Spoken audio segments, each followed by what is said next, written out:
রহস্যময় আলুটিলা গুহা বাংলাদেশের পার্বত্য অঞ্চল খাগড়াছড়ি। সবুজ পাহাড়ে ঘেরা এই জেলার বুকে লুকিয়ে আছে এক চির রহস্যময় স্থান, যার নাম আলুটিলা গুহা। স্থানীয়দের কাছে এটি পরিচিত মাতাই হাকর, অর্থাৎ দেবতার গুহা। একসময় পাহাড়ি ত্রিপুরা জনগোষ্ঠীর লোকেরা বিশ্বাস করত এই গুহার ভেতর দেবতা বাস করেন।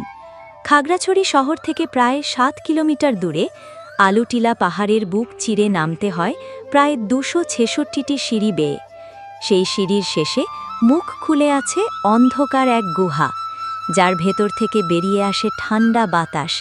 মনে হয় পাহাড় যেন নিজের নিঃশ্বাস ফেলছে।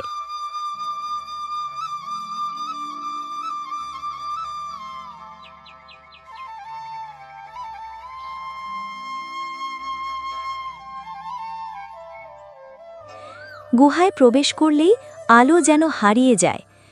এক হাতে মশাল বা টর্চ নিয়ে ধীরে ধীরে এগোতে হয় ভেতরে। গুহার ভেতর দিয়ে টুপটাপ পানি ঝরছে, পথের মাঝে কোথাও মাথা নিচু করতে হয়, আবার কোথাও পাথর পিচ্ছিল, তাই সাবধানে হাঁটতে হয়। চারপাশে শুধু প্রতিধ্বনি, নিজের কণ্ঠই যেন ফিরে আসে এক ভয় মিশ্রিত সুরে। প্রায় 10 মিনিটের সেই গুহা যাত্রা শেষ হয় অপর প্রান্তে গিয়ে। বাইরে বের হয়ে মনে হয় যেন অন্ধকার থেকে আলোতে জন্ম নেওয়া এক অনন্য অভিজ্ঞতা। লোকেরা বলে যে একবার আলুটিলা গুহায় প্রবেশ করে সে ফিরে আসে এক অনন্য স্মৃতি নিয়ে। কারো কাছে এটি শুধু এক পর্যটন স্থান, আবার কারো কাছে এটি প্রকৃতির এক অলৌকিক সৃষ্টি।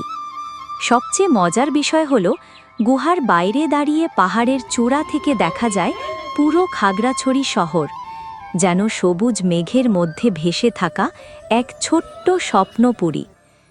আজও প্রতিদিন দূর দূরান্ত থেকে পর্যটক আসে এই রহস্যময় আলুটিলা গুহা দেখতে।